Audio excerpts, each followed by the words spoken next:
Enggak, saya hanya berurusan dengan metodologi. Urusan perdamaian itu urusan apa? Itu urusan akhirat.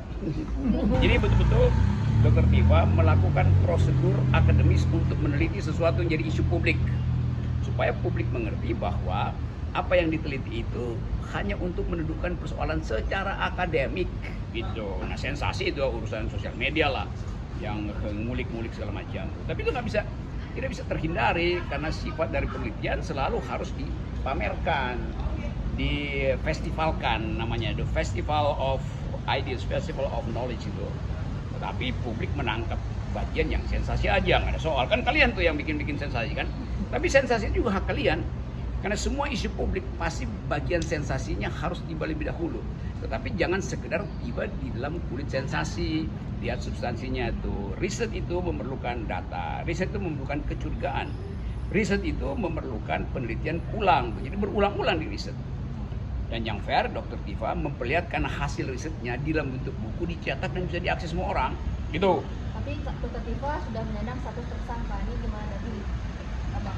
Dia tersangka karena ada urusan tadi, jadi anggap menghina. Mana ada penelitian yang isinya menghina. Kan itu intinya kan. Menghina atau mencemarkan nama baik itu adalah reaksi publik atau terutama reaksi kalangan Pak Jokowi terhadap Dr. Tifa kan. Gitu. Coba tanya misalnya, lawyernya baca nggak buku itu tuh, mengerti nggak apa itu hermeneutic of suspicion, mengerti nggak apa itu cognitive science, mengerti nggak apa itu neurofilosofi, kan mereka nggak paham. Jadi mereka ambil bagian yang sensasional untuk menjebak Tifa di dalam soal yang disebut ada unsur pidananya. Meneliti itu nggak ada unsur pidananya itu. Berarti nggak ada pencemaran nama baik, ujaran kebencian berdasarkan SARA ya? Ya apa dasar mencemarkan nama baik, mau namanya aja bukan namanya nggak diketahui. Relasi personal itu yang memungkinkan terjadi pencemaran nama baik. Kalau saya dendam pada orang, saya cemarkan nama baiknya. Kalau saya nggak kenal, ngapain saya cemarin? Bego dong. Itu. Dapat. Kalau ijazah ini asli, tapi orang yang palsu ke orang yang palsu itu gimana? Ya itu yang terlihat di dalam pembuktian melalui riset. Jadi itu hasil riset, bukan hasil omong-omong.